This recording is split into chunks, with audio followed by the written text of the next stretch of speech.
Tired of scattered schedules and project timeline confusion? Let's streamline your team's availability and project timelines by embedding your Clockify calendar into your website or internal dashboard. First, log into your Clockify account. Once you're in, navigate to the Settings area. This is typically found in the sidebar or user menu. Within Settings, locate the calendar options. It might be labeled slightly differently depending on updates, but look for anything related to calendar integrations or sharing. Inside the calendar settings, you'll find an option to generate an embed code.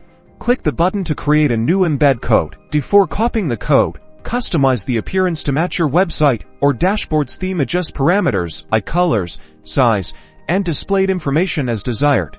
Many platforms offer live previews, so you can see the changes in real time. Once you are satisfied with the customization, copy the generated embed code.